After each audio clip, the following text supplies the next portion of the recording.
second-year PhD student in the Curriculum and Pedagogy program at OISE U of T. The topic of my workshop is on comparing democratic citizenship education and Buddhism. So over the past year, I've worked under the guidance of Professor John Miller at OISE, exploring the connections between Buddhism and education, specifically how Buddhist approaches to education can support teaching, learning, and student well-being. Through this work, I've developed my own research studying the similarities between Buddhism and democratic citizenship education, which I will now refer to as DCE. While this may seem like an unlikely pairing, I believe bringing these two philosophies into dialogue and highlighting the parallels between them can deepen and enrich both practices. The aim of this dialogic encounter is not to claim that Buddhism and DCE are one and the same. Rather, through highlighting their commonalities, I will illustrate that these practices can be seen as complementary. I will illustrate that both Buddhism and DCE aim at the cultivation of virtue. Both are practice-based, and both are socially oriented. I will argue that DCE can support Buddhist practice by providing a context for students to develop their virtue, while Buddhist practice in turn can facilitate student interactions and engagement in democratic practices. Together, these practices form the basis of a philosophy of education that supports holistic development and well-being. So I'll begin with my positionality and explain what brought me to this research. I'll review my previous research on democratic citizenship education on DCE. Then I'll describe my experience running a peer mediation program, which is a practice of DCE in one of my early teaching placements, which will then lead into my comparative study. I'll outline the parallels between Buddhism and DCE, and then I'll end with a discussion of how Buddhism and DCE can complement and support each other and form a holistic philosophy of education. So prior to this research, I conducted a research project on teachers' experiences with DCE in Ontario elementary schools. In it, I interviewed 3 teachers who were actively implementing DCE in their classrooms and schools. I found that teachers viewed the purpose of DCE is to foster democratic habits, attitudes, and skills in students, to foster empathy, a desire to help others, and to contribute to their communities, interpersonal social skills, and the ability to collaborate with others. As one of my participants stated, I want them to have the attitude that it's worth it, that getting involved is worth it, and that they can get results by working together as a group. I also found that students cultivate these democratic attitudes and habits of mind through participating in a democratic classroom community and through engaging in democratic practices, such as power sharing, shared decision-making on student learning, collective inquiry, social action, negotiation and deliberation, and being given authentic opportunities to contribute to their communities. Finally, I found that DCE is empowering, that it strengthens student engagement and relationships, and that it does develop students into engaged citizens. It teaches students that they can contribute, that they can make a difference in their community, and that they can problem solve and work through problems with others. It sparks their engagement in other aspects of community life, and it develops their awareness, greater empathy, honesty, kindness, and integrity, awareness and virtues that students then bring to other aspects of their life. While I was working on this project, I had the opportunity to put some of this research into practice. In one of my early teaching placements, I entered a class that was dealing with a lot of interpersonal conflict. It was a 4th grade class, an age when these sorts of conflicts begin to arise. Inspired by Kathy Bickmore's research on the use of peer mediation programs and conflict dialogue to support the development of democratic citizenship in students, I decided to run a peer mediation program to address the conflict in the class. I developed a cross-curricular unit to teach students about power and conflict, what it looks like, its causes and consequences, and how to mediate it. Following this learning, we nominated 2 students to act as peer mediators for the week. If there was a conflict in the classroom or the schoolyard that could not be resolved by the parties involved, the peer mediators would assist in helping the students to work through the conflict. The program itself was not an immediate success. Things got worse before they got better, as the program seemed to unearth more conflict that had been lying beneath the surface. But by the end of the placement, we did notice a subtle transformation. My associate teacher and I observed our students working through their conflicts independently. Students pulling each other aside to address something that had happened earlier that day. Students who, prior to this, would struggle to even speak with each other if an argument arose. The program seemed to empower the students, and the class seemed more connected. When I reflected on this experience with the context of my graduate work with Professor Miller, I realized that what my students were learning in the peer mediation program was very similar to the values and virtues of Buddhism: compassion, patience, honesty, tolerance, and humility. What the students were learning was simply how to be with others, how to understand the experience of others, and how to resolve conflicts with others, which takes patience and humility. I started to wonder how Buddhism and various other contemplative practices could have assisted this program and could assist the practice of DCE more broadly. I also wondered how DCE might support Buddhist practice. Thus began my comparative research. So I'll start by just defining both DCE and Buddhism, and we'll illustrate how both of these practices aim at the cultivation of character or virtue. While citizenship education dates back to ancient Greece in the West and Confucianism in the East, its renewed interest is largely due to the American philosopher John Dewey, who emphasized the vital connection between education and a well-functioning democracy. Dewey believed that democracy provided the conditions most conducive to the growth of individuals and the progress of societies. The purpose of DCE is not to indoctrinate students in democratic ideals.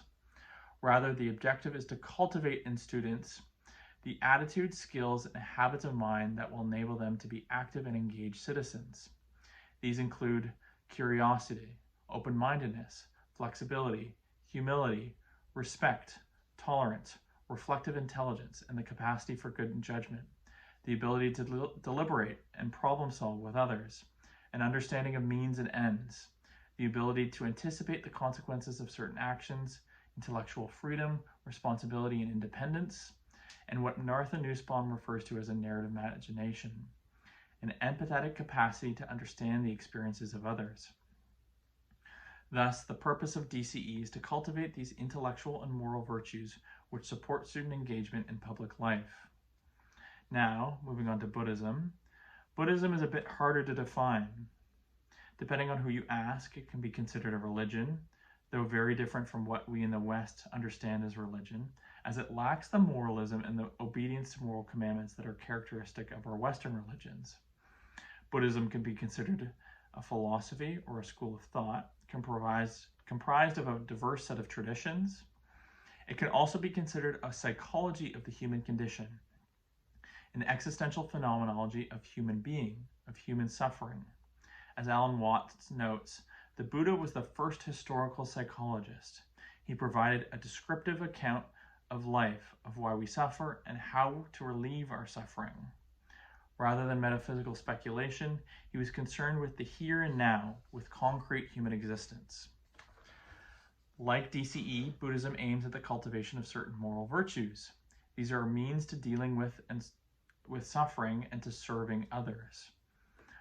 This is best illustrated by the Noble Eightfold Path, the final noble truth. The first noble truth, dukkha, is suffering, the innate dissatisfaction of human existence. It states the inevitability of suffering in life. The second noble truth states that the cause of our suffering is our attachment, or our clinging. We cling on to things in the world that by their very nature are impermanent or transitory. The third noble truth is that we can end or overcome our suffering by letting go of our attachment. And the fourth noble truth, the Noble Eightfold Path, tells us how to overcome our attachments and thus how to overcome our suffering. The Noble Eightfold Path is comprised of eight parts or practices: right view, right thinking, right speech, right action, right livelihood, right diligence, right mindfulness, and right concentration. While I will not go into each of these, it is enough to state that each of these practices describes an ethical way of being in the world. They are good habits of living, or what I am calling virtues. Likewise, in the Mahayana tradition of Buddhism, we encounter the six perfections, or the paramitas, which can be seen as noble characteristics or virtues of enlightened beings, part of the path of the Bodhisattva. which Jack Kornfield defines as a being who is devoted to awakening and to acting for the benefit of all that lives. Similar to the practice of the Noble Eightfold Path, we have generosity, proper conduct, patience, tolerance, diligence, concentration, and wisdom.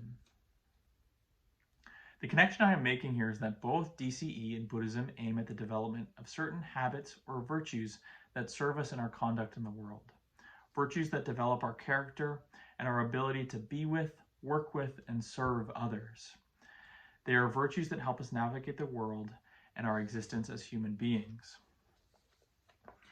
The next connection I want to make is that both DCE and Buddhism are practice-based.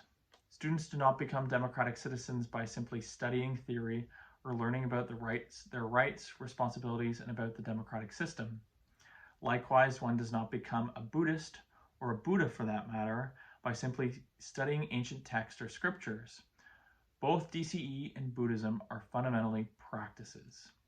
While theoretical understanding may support DCE and Buddhism, it is not sufficient for developing democratic citizens or enlightened beings. Rather, one becomes a democratic citizen or an enlightened being by doing the work of democratic citizens and enlightened beings. Within the context of DCE, we teach students to be democratic citizens by engaging them in democratic practices. As Yvonne Aubert and Laurie Wilkinson put it in their introduction to Citizenship in Transformation in Canada, it is in social practice, in learning by doing, that society's youth are to be formed, so that later an individual will know how to conduct him or herself freely, equally, and in solidarity in a diversity of life situations. We cultivate the habits of mind of democratic citizens by engaging in collective inquiry and social action on issues of common concern, through learning how to problem solve, deliberate, and negotiate with others, through engaging in various forms of service learning, and through participating and contributing to one's community. When students engage in these activities, they undergo a process that Dewey referred to as collateral learning, where the learning of these attitudes and habits of mind are not the direct goal, but the natural byproduct of engaging in these social practices and resolving problems with others in concrete situations. Likewise, one does not develop right conduct, right effort, generosity, or patience, or any of the other Buddhist virtues by simply studying them. As Thich Nhat Hanh notes in his book, Good Citizens, the Four Noble Truths can't be understood intellectually. They contain key ideas such as non-duality, emptiness, no self, interbeing, and silencelessness that can only be understood through practice. We don't simply study these virtues, we practice them. We follow the Eightfold Path. These are actions and habits of living that need to be practiced. We develop empathy and compassion by attempting to understand the humanity and the sufferings of others, and through doing what we can to alleviate some of that suffering. The best example of the practice-based nature of Buddhism is meditation. As Thich Nhat Hanh notes, the foundational practice of the Buddha is mindful breathing. We can read many books on Buddhism, but this is no substitute for the work of sitting down with our thoughts and minds. Meditation is something we need to practice and return to every day. For those who practice Vipassana, mindfulness is not something that we turn on and off. It is an awareness we bring with us throughout our day. Zen Master Shunryu Suzuki wrote that enlightenment is not some good feeling or particular state of mind. The state of mind that exists when you sit in the right posture is itself enlightenment. Particularly in the Soto school of Zen Buddhism that Master Suzuki belonged to, Zen is not something that one studies. Rather, it is something one practices. It is through engaging in the practice of Zazen, of sitting meditation, that we express our true nature. He writes, "Our purpose is just to keep this practice forever." The final connection I'd like to make is that both DCE and Buddhism are socially oriented. This is more explicit in DCE, but Buddhism also has a tradition of being socially engaged. The social is fundamental to the practice of DCE. It is rooted in the connection Dewey made between democracy and education, as well as the reconstructive role of his pragmatic philosophy. For Dewey, democracy was more than a form of government. Rather, it was a mode of associative living grounded in wide participation of citizens in public life, where citizens are called upon to provide ideas for addressing social issues and for creating a better society. For Dewey, democracy was not something that needed to be imposed on education from without. Rather, as the philosopher Paul Fairfield notes in Education After Dewey, democracy is immanent to the practice of education itself. For Dewey, education is both socially oriented and socially situated. Learning is fundamentally a social endeavor. Echoing the earlier quote by Abbott and Wilkinson, students learn and grow through social practice, through engaging in collective inquiry into matters that stem from their lived experience and their local community, and through taking action to address those issues. Engaging in this sort of civic participation not only helps to cultivate attitudes and skills in students, as discussed earlier, but it also fosters a sense of social responsibility in students through building connections with their peers in their community and through experiencing what it feels like to participate and contribute. Looking at Buddhism, there's a long tradition in Buddhism being outward looking. As mentioned before, in the Mahayana tradition, the image of the Bodhisattva is the individual who has dedicated their life to awakening and to the service of others. Likewise, the social nature of Buddhism is present in the story of the Buddha himself, who returned from enlightenment to free others of their suffering. As David Brazier notes in his book, The New Buddhism, to be enlightened is to be compassionate, tolerant, reasonable, moral, and engaged in a life that benefits humankind, that contributes to the emancipation of all sentient beings from avoidable suffering and exploitation. Buddhism is not simply a solitary practice aimed at personal salvation. Figures such as Brazier and Gary Snyder have been critical of Buddhism that has taken this limited and individual form. Rather, as I've been discussing, we actualize our practice in the world with other people, in our day-to-day life. It is through working with and helping others that we deepen our practice. There is a dialectic between helping others and helping ourselves. And as Jack Kornfield puts it, tending ourselves, we tend the world. Tending the world, we tend ourselves. More recently, there's been a growing tradition of what has been referred to as engaged Buddhism, or applied Buddhism, or Buddhism in the world. Sally B. King defines engaged Buddhism as a contemporary form of Buddhism that engages actively yet non-violently with the social, economic, political, and ecological problems of society. At its best, this engagement is not separate from Buddhist spirituality, but is very much an expression of it. Engaged Buddhism is not a centralized movement, but rather emerged in various Asian countries in the early to mid 20th century, aimed at applying Buddhism, its teachings and values to the problems of society. While he did not coin the term, engaged Buddhism has been popularized by Thich Nhat Hanh. While the movement has been typically thought to have started in the 1930s, Thich Nhat Hanh argues that it has existed from the very beginning of the Buddhist tradition. He writes, "Engaged Buddhism is the kind of Buddhism that is present in every moment of your daily life. While you brush your teeth, Buddhism should be there. Engaged Buddhism is the type of wisdom that responds to anything that happens in the here and now. Global warming, climate change, the destruction of the ecosystem, the lack of communication, war, conflict, suicide, divorce. Thus, engaged Buddhism aims to bring Buddhist awareness to bear on the world's social ills, whether they be local or global. This starts by opening ourselves up to the first noble truth, to the suffering of the world.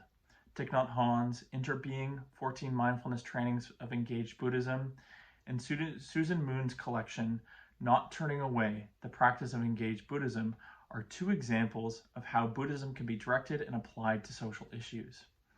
To conclude, through highlighting the commonalities between DCE and Buddhism, I have shown how these two practices can be seen as compatible. Both can be seen as secular practices that aim at the development of responsible and socially engaged individuals. While their values are not entirely the same, they are nonetheless complementary. They are all habits of living that not only serve one's personal development, but also support our interactions in the world.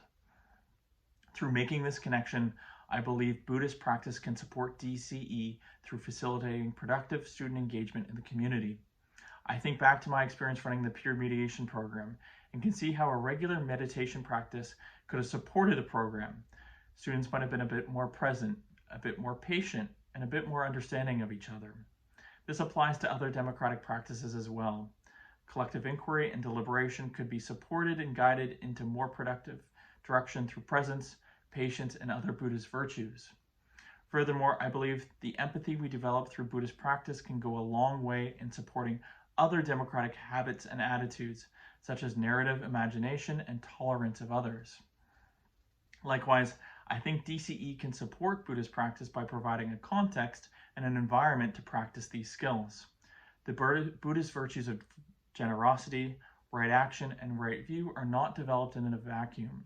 They're developed in the world through our conduct with others.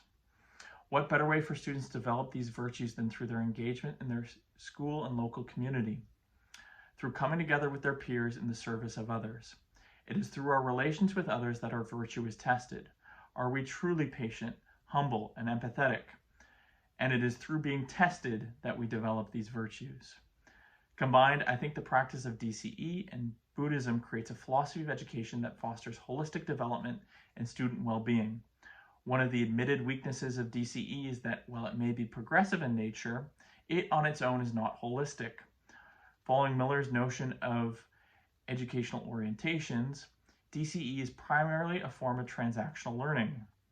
While I do believe the experience of community participation can be transformational for a student and can make students feel more connected and provide them with a sense of purpose, both aims of the holistic curriculum, it is still the case that it emphasizes the social, emotional, and particularly the intellectual sides of a student's being and neglects the contemplative or spiritual side.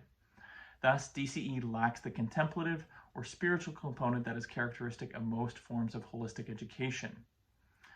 Likewise, while Buddhist practice is very holistic in nature already and can be used to support all the sides of a student's being, it on its own is not enough to teach students all that we believe is important in the curriculum.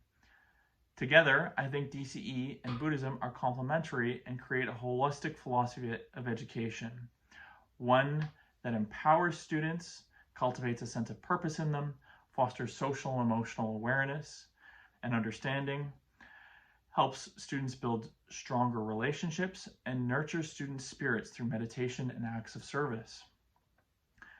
Practitioners of DCE should consider incorporating a contemplative or Buddhist element in their program, incorporating a practice of meditation or some of the other secular Buddhist values into their teaching, values which are supportive of democratic practices.